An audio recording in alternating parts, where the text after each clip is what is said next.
Stade Amahoro niyo ibereye kwakira ibirori bikomeye cyane nka Rio Day, ibirori by'umupira w'amaguru bitegerejwe kuba byatangira ku itariki ya 3 z'ukwezi kwa munane. Biraza kubera muri Stade Amahoro, ni International Stadium, ni stade y'igihugu. Ni byinshi byatangajwe mbere yuko iyi Rio Day iteganywa kuba yaba ariko kuri iyi nshuro hari amakuru mashyashya ariho kugenda atangazwa, dore ko hari n'itike y'ibihumbi 100. Aha turaza kuharebera hamwe ndetse tuze kuba tubabwira ngo bimeze bite. Ekipe ya Rayon Sport igomba kumanura rutahizamu uri mu bakomeye hano mu gace ka Afrika y'Iburasirazuba, Rwanda ruherereyemo ndetse no muri Afrika yose muri rusange, ariko ndaza kukubwira n'irindi zina nyine naryo rigomba kugira hano mu gihugu cy'u Rwanda riraza kwerekanwa kuri Rio Day. Ni nako kandi turaza kuganira ku mukinyi Muhire Kevin, haza kuba mbabwira ibye ngo bimeze bite. Reka tubaye ikaze ku muyoboro mugari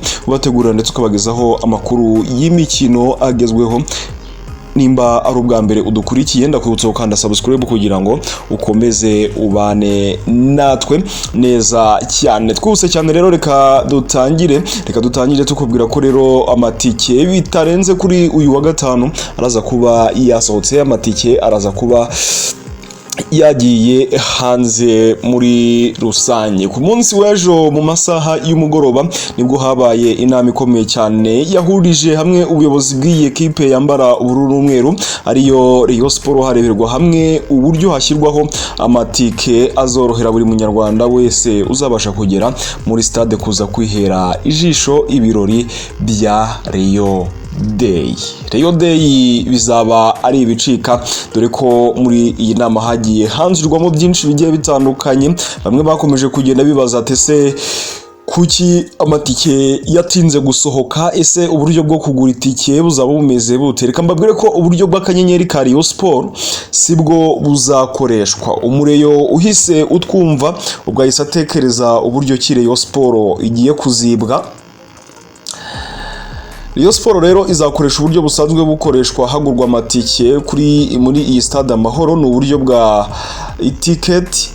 Uburyo rero bwari busanzwe bukoreshwa muri BK Arena, dore rero kimwe mu byatindije kuba aya matike yagera muri system cyangwa se yagera ku isoko, yuko rero Rayon Sport yabanje kuvugurura kuko uburyo bwa e-ticket bwakira amatike 10,000 kuko arimo busanzwe bukoreshwa muri BK Arena only, ariko mwabonye ko amatike yagurishwaga muri Stade Amahoro iyo yamaraga kurenga 10,000 system yagaragazaga ko amatike yasize kandi hagisigaye imyanya 35,700. Rero Rayon Sport nibyo yariho kugenda iravugurura kugira ngo system ijye ngo izakira amatike 45,700. So ibyo ngibyo rero bikaba byararangiye ku munsi w'ejo. Rayon Sport ihita iboneraho gukora iyo nama nababwiye mu gutangira aya makuru yacu y'imikino. Iyi nama rero ikaba yaranzuremo byinshi bigiye bitandukanye, sinamenye neza uko ibiciro bizagenda bikurikiranwa, turaza kubimenya kuri uyu wa gatanu, ariko haraza kuba hari itike y'ibihumbi 100. Ni itike y'ibihumbi 100. Abazi muri Stade Amahoro hari utuzu abanyacyubahiro baba bicayemo, tuzu tw'ibirahuri tumeze neza cyane, harimo utuzu twinshi, ariko akazu kamwe kugakodesha ni inoti y'100, ni inoti y'ibihumbi 100, ariko kajyamo abantu 6. Mushobora kugafata muri umuryango, umugore n'umugabo,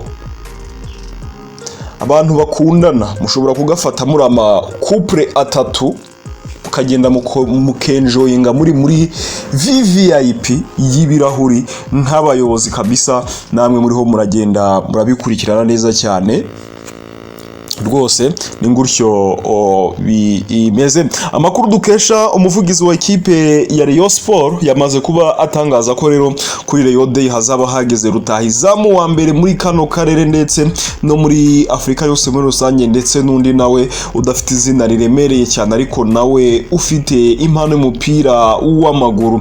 Dore rero amwe mu mazina no kugenda atangazwa. Iryo zina rero nta rindi biriho biravugwa ko ashobora kuba ari Saido Ntibazo Nkiza neza. Uyu si ubwa mbere tumugarutse hano kuri KG Pro TV, twagiye tumugarukaho mu makuru yagiye atambuka ndetse anabanza. Dore n'umukinnyi wavuye hara i Bujumbura mu gihugu cy'u Burundi, ni umusore cyangwa se n'umugabo wavutse mu 1947, akaba afite imyaka 37 y'amavuko. Ntabwo ari muremure cyane kuko afite metero 1 na santimetero 70, akina nka attacking midfielder. Akaba amaze gukinira ekipe y'igihugu y'u Burundi imikino 28 kugira wumve ko ntatoroshye. Niyo mikino 28 amaze kuyitsindira ibitego 13. Ni umugabo wakinye imikino ya CAF Champions League igera kuri 16 muri kariyeri y'umupira w'amaguru, yatsinzemo ibitego 2 byonyine ndetse anatanga imipira yavuyemo ibitego zigera kuri 2. Ni umukinnyi wakinnye amarushanwa akomeye cyane hano ku mugabane wa Afrika, ariko yanyuze nanone kandi mu ekipa agiye atandukanye nka Vitaro yahariye iwabo mu Burundi, akinira Young Africans, akinira Jita Gold, akinira Simba Sport Club. Ubwo ndavuga ama ekipa akomeye yaba yaranyuze. So ni umukinnyi muri rusange ufite tala, aherutse rero gutandukana na ekipe ya Simba Sport Club. Biteganyijwe ko nta gihindutse bigendanye nuko ibiganiro biri kugenda. Uyu ari we mukinnyi ugomba kwerekanwa kuri Rio Day. Ekipe ya Rio Sport rero twagiye tubibabwira kenshi cyane, iraza gutizwa umukinnyi na ekipe ya Azam Football Club. Ntabwo bikiri nk'uko Rio Sport izatizwa umukinnyi witwa James Akaminko wamara nimero 2 mu mugongo. Uyu munyagano w'imyaka 28 w'amavuko, w'imyaka 28 y'amavuko, ukina nka central midfielder. Current position ye akina ku 8, ariko ashobora gukina no kuri 6. Ni umusore ukinisha ikirenge cy'indyo.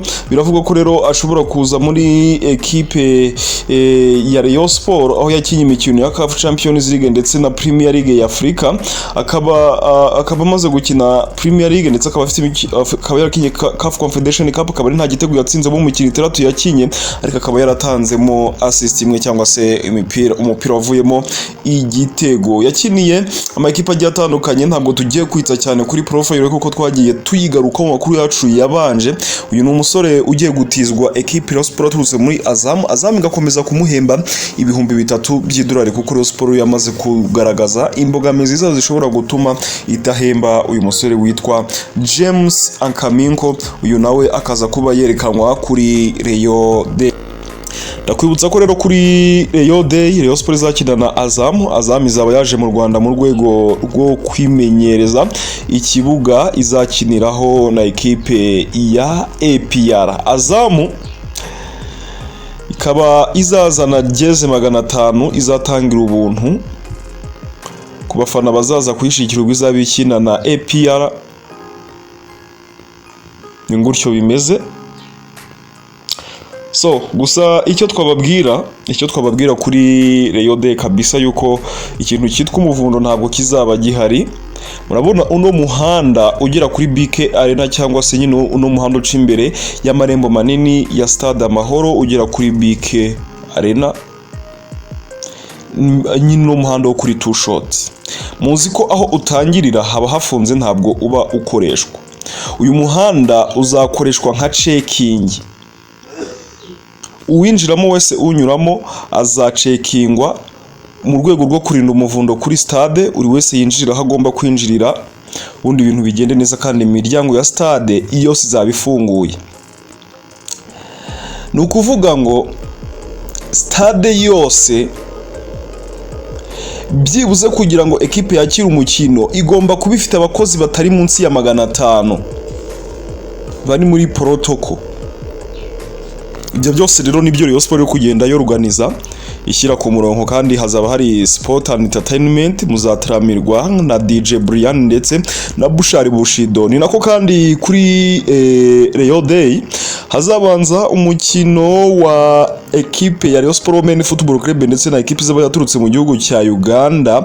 Umukino uzatangira ku saa 9, mu gihe hazaba hategerejwe ko umukino uzahuza Rio Sport ndetse na Azam Football Club uzatangira ku saa 12 n'igice. Izo nizo abari za ndane dufite mbere yuko Rio Sport nayo isohora gahunda ya Rio Day. Gusa twe twaba twamaze guteraho akajisho kabisa ka KG Pro TV. Reka twifurize kugubwa neza, turabashimiye cyane.